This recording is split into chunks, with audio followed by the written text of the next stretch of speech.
अस्सलाम वालेकुम, welcome to my YouTube channel GK with Azeem. I hope so तमाम aspirants खैरियत से होंगे। तो जैसा कि लास्ट लेक्चर में हमने चैप्टर 10 और चैप्टर 11 को कवर किया था। चैप्टर 10 जो था वो प्रिवेंटिव मेजर्स के बारे में था और जो चैप्टर 11 था वो ऑफेंसेस से रिलेटेड था। तो आज जो है वो हम चैप्टर 12 से स्टार्ट करेंगे। तो जो चैप्टर 12 है हमारा वो है related to conduct of inquiry से रिलेटेड है, और जो चैप्टर 13 है वो related to jurisdiction and procedure के बारे में है। ठीक है। तो चैप्टर को स्टार्ट करने से पहले आप सबसे एक रिक्वेस्ट है कि काइंडली हमारे यूट्यूब चैनल को लाइक शेयर और सब्सक्राइब करें, और हमारी व्हाट्सएप कम्युनिटी को ज़रूर ज्वाइन करें। तो चैप्टर 12 जो है इंक्वायरी से रिलेटेड है, और इसमें जो सेक्शन सबसे पहले स्टार्ट होता है वो है सेक्शन 48 कंडक्ट ऑफ इंक्वायरी। तो इसमें जो है सबसे पहले in order to ascertain facts an inquiry may be conducted as provided below. तो जो इन्फॉर्मेशन या हकायक या सबूत जो आपने इकट्ठा करने हैं इंक्वायरी से रिलेटेड, वो आपने ऐसे ही करने हैं जैसे कि लॉ में उसका मेथड डिफाइन कर दिया गया है। ठीक है। उसके बाद जो नेक्स्ट है इनिशिएटिंग अथॉरिटी। तो इंक्वायरी को इनिशिएट करने की अथॉरिटी किस किस के पास है। ठीक है, कौन खुद से इंक्वायरी को इनिशिएट कर सकता है। ठीक है। तो इसमें वो क्लियरली डिफाइन किया गया है, the authority board hearing officer sub divisional enforcement officer may initiate an inquiry upon on own motion on receipt of information or complaint or on whistle blower disclosure. ठीक है। or on reference from the department regarding any offense under the act or schedule laws। ठीक है। तो authority board hearing officer sub divisional enforcement officer और जो enforcement officer है, ठीक है, मींस इन्वेस्टिगेशन ऑफिसर से ऊपर जितनी भी अथॉरिटीज़ हैं वो खुद से उनके पास राइट्स हैं कि वो इंक्वायरी को इनिशिएट कर सकती हैं। वो किसी की इंफॉर्मेशन मिलने पे भी इंक्वायरी को कंडक्ट कर सकती हैं। कोई विसल ब्लोअर अगर कोई इंफॉर्मेशन डिस्क्लोजर करता है तो उसकी बेस पे भी वो इंक्वायरी एक्ट और शेड्यूल लॉज के अंडर रहते हुए वो इंक्वायरी कंडक्ट कर सकते हैं। ठीक है। उसके बाद जो नेक्स्ट है वो है हमारे पास यहाँ पे इंक्वायरी ऑफिसर। ठीक है। तो इंक्वायरी ऑफिसर का क्या काम होगा। ठीक है। तो उसमें है upon initiating of inquiry the initiating authority may conduct the inquiry itself और appoint an inquiry officer subordinate to it and senior to the person under the inquiry to conduct such inquiry. ठीक है। तो इसमें वो क्या कहना चाह रहा है कि जो इंक्वायरी शुरू होने के बाद जो मुतलका अथॉरिटी है जिसने इंक्वायरी स्टार्ट की थी, वो अपने किसी और ऑफिसर को उसकी इंक्वायरी के लिए अपॉइंट कर सकती है। ठीक है। वो जो एम्प्लॉय है वो अथॉरिटी के अंडर ही होगा डेफिनेटली। ठीक है। और उस पर्सन से सीनियर होना चाहिए। फॉर एग्जांपल अगर वो कोई इंक्वायरी किसी ऑफिसर के ऊपर होती है, जैसे कि फॉर एग्जांपल इन्वेस्टिगेशन ऑफिसर की हो जाती है अगर, या फिर इन्फोर्समेंट ऑफिसर की इंक्वायरी करनी है, तो उससे ऊपर वाला रैंक ही उसकी इंक्वायरी करेगा। ठीक है। अगर डिपार्टमेंट में किसी ऑफिसर की इंक्वायरी करनी है, जैसे कि फॉर एग्जांपल एसडीओ साहब की ही इंक्वायरी करनी है कि वो सही काम नहीं कर रहे या वो कुछ भी ऐसा केस बन जाता है। ठीक है। तो उनकी जो इंक्वायरी है वो बोर्ड करेगा या हेयरिंग ऑफिसर करेगा जो कि उनसे ऊपर वाले रैंक के है। ऐसा नहीं हो सकता कि एसडीओ साहब की इंक्वायरी के लिए आप इन्फोर्समेंट ऑफिसर्स को कह दें कि इंक्वायरी करो।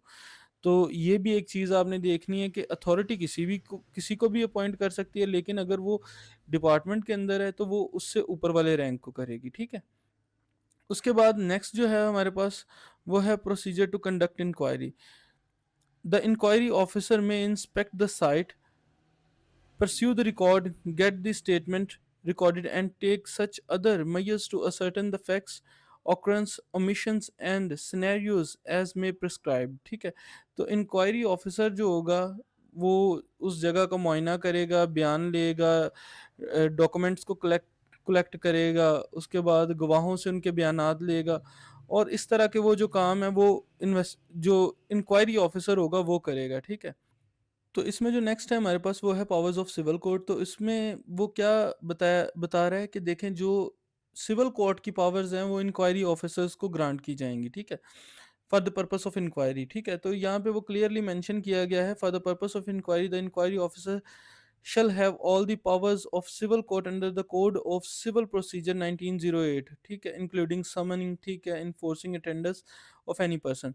तो इंक्वायरी ऑफिसर जो है उसको जो पावर्स हैं वो सिविल कोर्ट की ग्रांट की जाएंगी कोड ऑफ सिविल प्रोसीजर के अंडर, जो कि 1908 होगा। उसमें वो किसी भी पर्सन को समन कर सकता है, उनकी अटेंडेंस ले सकता है, उनसे कोई डॉक्यूमेंट्स की डिमांड कर सकता है, उनसे हल्फ ले सकता है, उनकी शहादतों को कबूल कर सकता है। और इस तरह के जो पावर्स हैं, वो पावर्स ऑफ सिविल कोर्ट जो है वो इंक्वायरी ऑफिसर्स को ग्रांट की जाएंगी, ठीक है। उसके बाद जो नेक्स्ट है हमारे पास, वो फेट ऑफ इंक्वायरी फाइंडिंग्स के बारे में है। तो जो इसमें है वो ये है कि इसमें तीन चीज़ों का बेसिकली जो है वो बताया गया है। फेट ऑफ इंक्वायरी फाइंडिंग्स में क्या क्या होगा कि अगर फॉर एग्जांपल, सबसे पहले तो ये है कि अगर if the allegation are not proved, अगर तो कोई इल्ज़ामात जो हैं वो साबित नहीं होते, तो जो इनिशिएटिंग अथॉरिटी थी जिसने इंक्वायरी को स्टार्ट किया था, वो इंक्वायरी को ख़त्म कर देगी, ठीक है। और उसके बाद जो दूसरा है, if the allegations are proved, तो फिर क्या होगा, जो मैटर है वो सब डिविजनल इन्फोर्समेंट ऑफिसर को रिकमेंड कर दिया जाएगा और उनको गाइड किया जाएगा कि इस पे फर्दर क्या एक्शन लेना है और किस तरह से इसको प्रोसीजर को आगे लेके चलना है, ठीक है। और इसमें जो थर्ड है कि अगर फॉर एग्जांपल मतलब पेनल्टीज वगैरह लगा दी, और अगर फॉर एग्जांपल नेक्स्ट जो है इसमें थर्ड जो है, and if not satisfied with the inquiry और फाइंडिंग्स, ठीक है। और अगर जो इनिशिएटिंग अथॉरिटी है, बोर्ड ने फॉर एग्जांपल एसडीओ साहब को कहा था कि आप इंक्वायरी कंडक्ट करो, बट जो बोर्ड है वो एसडीओ साहब की इंक्वायरी से मतलब वो सेटिस्फाइड नहीं है, उनको लगता है कि अभी मिस्टेक्स हैं इसमें, इसको और मज़ीद बेहतर इंक्वायरी होनी चाहिए, तो वो किसी दूसरे ऑफिसर को जो है वो इंक्वायरी के लिए अपॉइंट कर सकते हैं, ठीक है। तो ये तीन चीज़ें हैं इसमें फेट ऑफ इंक्वायरी फाइंडिंग्स के अंदर। और इसका जो लास्ट सेक्शन है हमारे पास, टाइम फॉर इंक्वायरी प्रोसीडिंग्स में क्या आएगा, ठीक है। The initiating authority shall fix a time period within which the inquiry has to be completed। तो मुतलका अथॉरिटी जो है या जो इनिशिएटिंग अथॉरिटी है, फॉर एग्जांपल एसडीओ साहब हैं, वो किसी इंक्वायरी को इनिशिएट करते हैं और वो असाइन कर देते हैं इन्फोर्समेंट ऑफिसर साहब को या इन्वेस्टिगेशन ऑफिसर साहब को, और वो एक डिफाइंड टाइम कर देते हैं कि आपने 7 दिन के अंदर अंदर रिपोर्ट इसकी बना के मुझे देनी है। तो उसका एक टाइम और जो तरीका है वो डिफाइन किया जाएगा। और जो नेक्स्ट चैप्टर है हमारे पास, चैप्टर 13 है ज्यूरिसडिक्शन एंड प्रोसीजर के बारे में। तो सेक्शन 49 जो है वो है कॉग्निजेबल ऑफेंसेस से रिलेटेड है। तो notwithstanding anything contained in the code, all offences punishable under the act shall be cognizable and non bailable। तो जो cognizable offences होते हैं उनके लिए आपको अरेस्ट वारंट नहीं चाहिए होता, और जो नॉन cognizable होते हैं उनके लिए आपको अरेस्ट वारंट चाहिए होता है, ठीक है। और ये नॉन बेबल है, मींस इस एक्ट और शेड्यूल लॉज के अंदर जो भी अगर कोई जुर्म होता है तो वो नॉन cognizable, और वो cognizable होगा मींस आप विदाउट वारंट उसे अरेस्ट कर सकते हैं, और वो नॉन बेलेबल होगा, ठीक है। उसके बाद जो नेक्स्ट है वो है the sub divisional enforcement officer may conduct inquiry convert inquiry findings into FIR, registered FIR or complain or report or registered FIR, ठीक है, directly where offences in evident, ठीक है। तो सब डिविजनल इन्फोर्समेंट ऑफिसर जो हैं वो इंक्वायरी को देखते हुए जो है वो एफआईआर रजिस्टर्ड करेंगे, ठीक है। किसी की शिकायत मिलने पे भी एफआईआर वो रिकॉर्ड कर सकते हैं। उसके बाद अगर वो किसी जुर्म को डायरेक्टली होते देखते हैं, ठीक है, तो वो फिर भी एफआईआर जो है वो रजिस्टर्ड कर सकते हैं, ठीक है। उसके बाद जो नेक्स्ट है हमारे पास वो है the enforcement officer and hearing officer shall be empowered to impose fines and take such other actions under the act और शेड्यूल लॉज, ठीक है।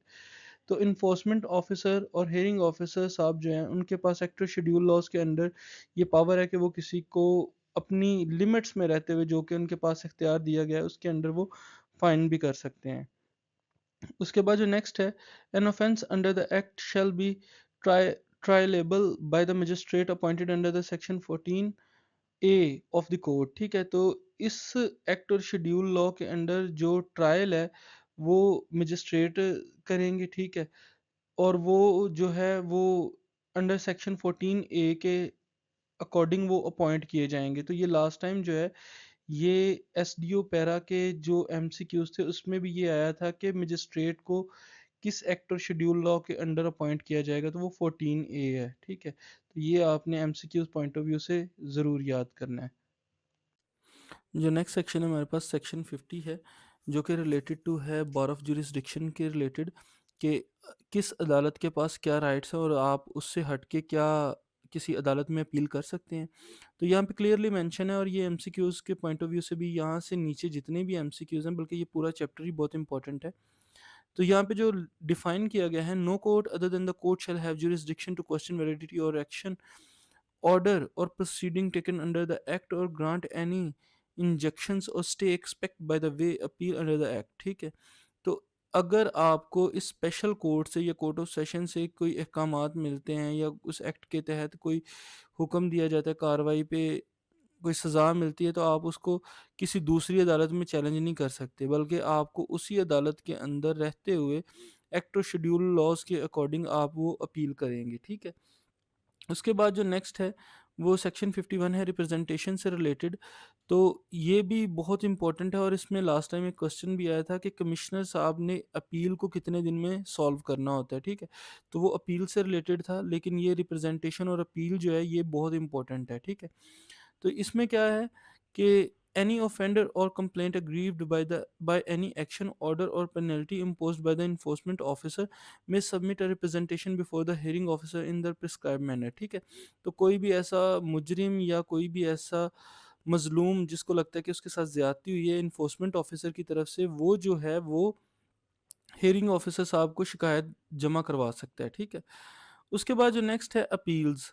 तो अपील में जो है हमारे पास सबसे पहले है any offender aggrieved by decision of hearing officer on a representation may within 30 days file appeal before the commissioner of the concern division. ठीक है, तो अगर किसी पर्सन को लगता है, किसी अग्रीव्ड पर्सन को या किसी ऑफेंडर को लगता है कि उसके साथ ज्यादती हुई है, तो वो विद इन 30 days जो है 30 दिन के अंदर अंदर जो अपील है वो उस जो डिवीजन के कमिश्नर हैं उनको वो अपील फाइल कर सकता है। ठीक है, कमिश्नर साहब के पास वो उस हेयरिंग ऑफिसर की अपील फाइल कर सकता है कि हेयरिंग ऑफिसर साहब ने मेरा फैसला सही नहीं किया, तो कमिश्नर साहब आप काइंडली मेरी दरख्वास्त को सुने, अपील को सुने। ठीक है, तो फॉर एग्जांपल जो सेक्शन 52 है वो क्या बताता है कि the commissioner shall decide the appeal within 45 days of filing. ठीक है, तो जो कमिश्नर है कमिश्नर साहब है उन्होंने 45 दिन के अंदर अंदर उस अपील का फैसला करना होता है, और ये लास्ट टाइम एसडीओ पैरा के एमसीक्यूज में आया था। ठीक है, उसके बाद जो नेक्स्ट है any person aggrieved by the decision of commissioner may within 30 days file second appeal before the court which shall be decided within 90 days। तो अगर किसी पर्सन को लगता है कि कमिश्नर साहब ने फैसला नहीं सही किया, तो वो क्या करता है, वो 30 डेज के अंदर जो है वो सेकंड अपील फाइल कर सकता है कोर्ट में। ठीक है, और कोर्ट जो है उसको 90 डेज के अंदर 90 दिन के अंदर अंदर फैसला करना होगा। तो जो कोर्ट ने फैसला करना है वो 90 दिन के अंदर करना है, और उसके पास जो अपील फाइल करने का टाइम है वो 30 डेज है। ठीक है, उसके बाद जो नेक्स्ट सेक्शन है हमारे पास सेक्शन 53, रिड्रेसल ऑफ ग्रीवियंस। ठीक है, तो इसमें क्या है, ये लास्ट सेक्शन है इस चैप्टर का।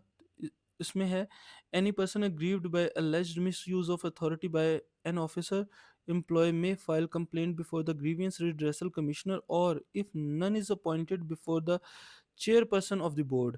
तो अगर फॉर एग्जांपल किसी पर्सन के साथ कोई मिसयूज होता है, कोई ऑफिसर जो है वो अपनी पावर का मिसयूज करके किसी आम सिटीजन को तंग करता है, या कोई एम्प्लॉय पैरा का जो है वो तंग करता है, तो वो जो पर्सन है वो ग्रीवियंस रिड्रेसल कमिश्नर के सामने अपनी अपील फाइल कर सकता है। और अगर उस एरिया में या उस डिवीजन में जो है वो ग्रीवियंस रिड्रेसल कमिश्नर अपॉइंटेड नहीं है, तो वो डायरेक्ट जो बोर्ड के चेयरमैन है डीसी साहब है, ठीक है, तो वो उनके आगे भी जो है वो अपील फाइल कर सकता है।